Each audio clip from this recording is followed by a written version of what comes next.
បាទសូមជម្រាបសួរនិងជួបគ្នាម្ដងទៀតហើយមកកាន់ Channel BK Media បាទថ្ងៃនេះខ្ញុំនឹងបង្ហាញអំពី Wire កង់ Sensor របស់រថយន្ត Prius 06ដល់09បាទដែលនេះគឺជា Wire កង់ Sensor ដែលយើងបំពាក់ទៅកាន់កង់ទាំង4គ្រាប់ដើម្បីចាប់សញ្ញាកង់ឡាននៅពេលដែលវាធ្លាយឬក៏ធូរខ្យល់នឹងបាទអញ្ចឹង Wire កង់នេះគឺជាប្រភេទ Wire មួយដែលមាន Sensor នៅខាងក្នុងហើយជាមួយនឹងថ្មបាទអញ្ចឹងសម្រាប់អ្នកដែលគាត់ធ្វើការអាចធ្វើការដោះដូរបានឬក៏មានអារម្មណ៍ថាគាត់ចង់ដូរនៅ Wire កង់របស់គាត់ហ្នឹងគឺគាត់អាចធ្វើការដោះដូរបានតែការដោះដូរហ្នឹងគឺមានលក្ខណៈស្មុគស្មាញបន្តិចបាទអញ្ចឹងបានជាយើងទៅកន្លែងជាងឡានហ្នឹងគឺគាត់មិនចង់ជួសជុល Wire នេះទេបាទគឺគាត់ចង់តែដូរ Wire នេះថ្មីដោយសារវាចំណាយពេលយូរជាមួយនឹងត្រូវការឧបករណ៍ច្រើនបាទទី1មានថ្មទី2មានក្បាលផ្សារទី3ត្រូវតែមានជ័រកស៊ូដើម្បីធ្វើការបិទដើម្បីកុំឲ្យឆ្លងជំរាបទឹកចូលនេះវិញបាទអញ្ចឹងជាមួយនឹងការធ្វើនេះគឺវាស៊ីពេលយូរអញ្ចឹងសម្រាប់អ្នកគាត់រកស៊ីហ្នឹងគឺគាត់មិនចង់ដូរថ្មនៅយើងទេគឺគាត់ទាមទារយើងដូរនៅ Wire ថ្មីនេះបាទអញ្ចឹងខ្ញុំនឹងបង្ហាញថ្ងៃនេះអំពីរបៀបដោះដូរថ្ម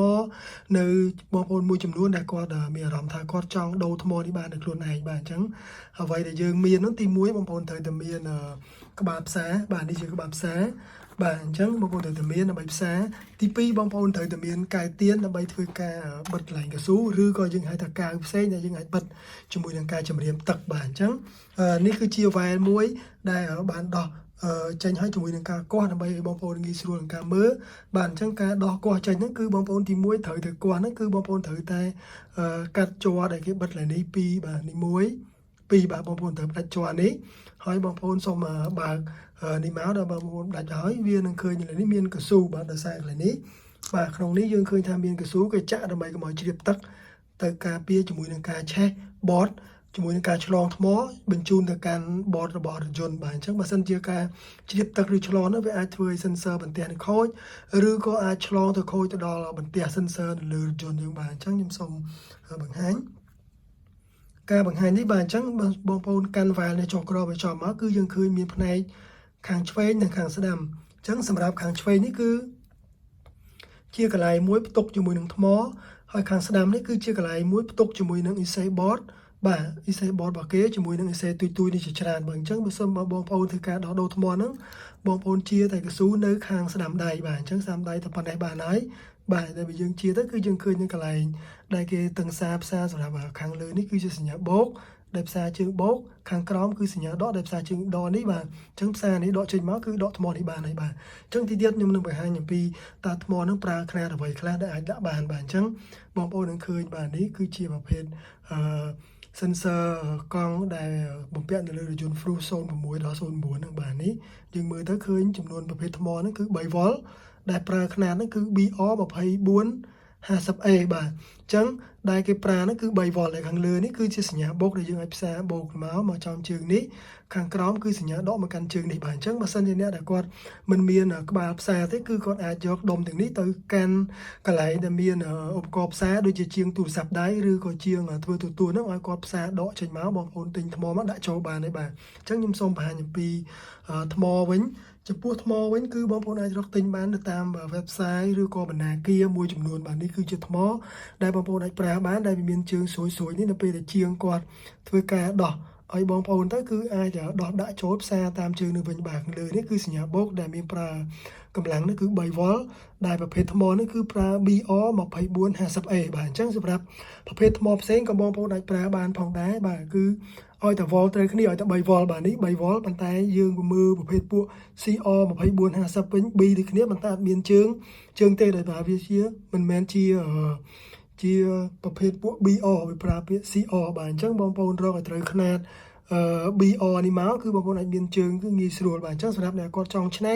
ក៏គាត់អាចច្នៃជាមួយនឹងការតខ្សែភ្លើងផ្សារនេះមកជាមួយលើខាងក្រោមនេះបងប្អូនអាចប្រើបានផងដែរបាទអញ្ចឹងនេះវិញគឺជាខ្នាតមួយដែរដែលប្រើ CR 2050B ដែលមានជើងនេះក៏អាចត្រូវគ្នាដែរបងប្អូនអាចផ្សារដាក់បានដែរបាទអញ្ចឹងនេះវិញគឺជាខ្នាត CR 2050HR ដែលមានជើងស្មើដែលបងប្អូនពិបាកផ្សារបន្តិចបាទអញ្ចឹងវាប្រើ3 V ដូចគ្នាអញ្ចឹងបងប្អូនខ្នាតទាំងអស់នេះគឺបងប្អូនអាចធ្វើការផ្សារយកមកច្នៃប្រើបានបាទអញ្ចឹងខ្នាតនេះវិញគឺជាខ្នាតស្តង់ដាររបស់គេគឺ BR 2450A បាទបងប្អូនប្រើមកគឺមាន3 volt ដូច្នេះផ្សារទៅគឺបងប្អូនអាចប្រើបានហើយបាទអញ្ចឹងខ្ញុំសូមបង្ហាញបន្តមកទៀតសម្រាប់អ្នកដែលគាត់នៅពេលដែលគាត់ផ្សារដូរថ្មហើយគាត់នឹងត្រូវធ្វើការបន្តកែវជ័រដែលស្អិតមិនមានជំរាបទឹកឬក៏ជាដូចជាកែវទៀនដែលយើងសម្រាប់ឲ្យពេញមកទុកឲ្យស្ងួតបងប្អូនធ្វើការបិទគម្របនេះចូលវិញមកហើយបងប្អូនយកភ្ជាប់មកកាន់កង់របស់បងប្អូនឲ្យធ្វើការសបខ្យល់ឲ្យពេញដើម្បីឲ្យខ្យល់នេះវាចេញជាមួយនឹងសញ្ញា sensor ហើយបងប្អូនធ្វើការអោននៅក្រោមដៃចង្កូតរបស់រថយន្តនឹងឃើញមានសញ្ញាមួយដែលជាសញ្ញាឧទានហើយចុចពីរនោះបងប្អូនសូមមេត្តាចុចនឹងឲ្យយូរបន្តិចទៅវានឹងធ្វើការ clear បងប្អូននឹងបាន sensor កង់នេះដំណើរការវិញហើយបាទអញ្ចឹងសម្រាប់អ្នកដែលគាត់មិនចេះធ្វើហ្នឹងក៏សូមកុំគួរធ្វើសម្រាប់បងប្អូនដែលមានឧបករណ៍ដូចខ្ញុំនិយាយហ្នឹងក៏អាចធ្វើបានក៏ធ្វើទៅប៉ុន្តែសំខាន់បងប្អូនត្រូវតែយល់ដឹងអំពីការផ្សារដើម្បីផ្សាយត្រូវជើងបោកដកនេះបាទគឺមានសញ្ញាបោកដកហើយបងប្អូនទិញថ្មនេះគឺបងប្អូនអាចរកទិញបានតាមបណ្ណាគារឬក៏ធ្វើការទិញតាមរយៈ website ដែលបងប្អូនត្រូវការកំងដែលវាយខ្នាត BR2450A ទៅបងប្អូនធ្វើការ research ទៅថ្មនេះចន្លោះតែជាង$5ទេបាទអញ្ចឹងសូមបងប្អូនទិញប្រភេទថ្មល្អដើម្បីងាយកុំឲ្យឆាប់អស់បាទបើសិនជាទិញថ្មរបស់ចិននេះអាចប្រើរយៈពេលតិចខែបើសិនជាបងប្អូនប្រើលក្ខណៈដូចជាថ្មប្រទេសជប៉ុនឬក៏ថ្មប្រទេសម៉ាឡេអញ្ចឹងគឺវាមានគុណភាពល្អវាអាចប្រើបានរយៈពេលដល់ឆ្នាំបាទអញ្ចឹងនេះគឺជា file sensor កង់ដែលបងប្អូនខ្លះដែលគាត់មិនដែលស្គាល់បាទហើយសម្រាប់អ្នកខ្លះដែលគាត់ខមមិនសួររបស់ខ្ញុំថាហេតុអីបានជាងមិនដោះដូរដោយសារទី1គាត់ធ្វើការចំណាយในការកោះកង់យូរបាទទី2គាត់ធ្វើការในការដោះដូរថ្មគាត់ទៅរកទិញថ្មទី3គឺគាត់ធ្វើការផ្សារទី4នេះគាត់ធ្វើការរកកៅមកចាក់បិទនេះបាទហើយបន្តមកទៀតគាត់ដោះដូរអញ្ចឹងវាងាយលក្ខណៈធ្វើគាត់លំបាកអញ្ចឹងគាត់មិនចង់ធ្វើទេវាខាតពេលជាមួយនឹងការងាររកស៊ីរបស់គាត់អញ្ចឹងអ្វីដែលគាត់ចង់បាននោះគឺគាត់ចង់ដូរជាមួយនឹងទាំងដុំនេះដែលជារបស់ second hand ឬក៏ថ្មីអញ្ចឹងសម្រាប់បងប្អូនដែលប្រើរបស់ second hand ហ្នឹងគឺអ្នកខ្លះគាត់ខមមិនសួរខ្ញុំថានៅពេលដែលគាត់ដូរវ៉ែលកង់ហ្នឹងហេតុអីបានជាបានតែ3ទៅ4ខែខូចឬក៏អ្នកខ្លះប្រើបានដល់1ឆ្នាំបាទឬ2ឆ្នាំអញ្ចឹងចំពោះ second hand វាអាចរបស់ខ្លះនៅសល់ថ្មនេះវាអាចរយៈពេលអាយុកាលវានៅយូរបើន័យថាថ្មវានៅបានយូរគឺវាអាចប្រើបានយូរដូចគ្នាប៉ុន្តែបើសិនជាថ្មនេះរយៈពេលវានៅសល់ខ្លីគឺបងប្អូនប្រើទៅគឺបានរយៈពេលខ្លីបាទអញ្ចឹងសួរថាតើហេតុដូចម្ដេចដើម្បីឲ្យដឹងអំពីថ្មនេះវានៅពេញឬក៏អស់បាទអញ្ចឹងសម្រាប់ថ្មនៅពេញរបស់យើងមិនអាចធ្វើការវាស់បានទេដោយសារវាជាប់ជាមួយនឹងប្លុកអញ្ចឹងយើងមិនអាចដោះដូរឬក៏វាស់បាទន័យថាយើងមិនអាចគាស់ជាមួយនឹងវាស់បានទេវាពិបាកបាទអញ្ចឹងយើងមិនអាចដឹងទេសម្រាប់អ្នកដែលគាត់ទិញ second hand ហ្នឹងមានតែមានថាទិញទៅគឺដោយសារប្រុងប្រយ័ត្នដោយសារយើងមើលវ៉ាល់ដែលអាចថ្មីល្អហើយតែដោះចេញពីរថយន្តដែលជារថយន្តដែលមានស៊េរីឆ្នាំខ្ពស់ថតថា08 09ហ្នឹងទៅគឺឆ្នាំខ្ពស់វាអាយុកាលថ្មក៏នៅបានយូរដែរបាទអញ្ចឹងសម្រាប់រថយន្តដែលត្រឹម06អញ្ចឹងគឺវាអាចវានៅឆ្នាំទៀតអញ្ចឹងគេអាចប្រើយូរឆ្នាំធ្វើឲ្យថ្មនេះក៏អាចឆាប់អស់បាទអញ្ចឹងអ្នកខ្លះទៀតរថយន្តគាត់ទិញពីស្រុកគេហ្នឹងគឺម្ចាស់ដើមមកគេហ្នឹងគឺគាត់ទឹមតែដូរវ៉ាល់ហ្នឹងហើយគឺវ៉ាល់របស់គាត់ហ្នឹងនៅថ្មហ្នឹងគឺឆ្នាំរបស់គាត់គឺនៅថ្មីអញ្ចឹងធ្វើគាត់ប្រើបានយូរបាទអញ្ចឹងក៏មានអ្វីសង្ស័យនឹងឆ្ងល់ថាបានអ្នកខ្លះប្រើយូរអ្នកខ្លះប្រើឆាប់នឹងបាទដោយសារវាអស់ថ្មនេះបាទអញ្ចឹងសម្រាប់បងប្អូនដែលគាត់ចង់នៅការដោះដូរថ្មនេះគឺអាចដោះដូរថ្មដោយខ្លួនឯងដោយអ្វីដែលខ្ញុំរៀបរាប់ហ្នឹងត្រូវមានឧបករណ៍ហ្នឹងបាទដើម្បីធ្វើការដោះដូរអញ្ចឹងបើសិនជាយើងអត់មានជំនាញទេសូមទៅជួបកន្លែងជាងដើម្បីធ្វើការដោះដូរហើយជាមួយនឹងវាស់របស់ឧបករណ៍ហ្នឹងបាទអញ្ចឹងគេមាន sensor របស់គេដើម្បី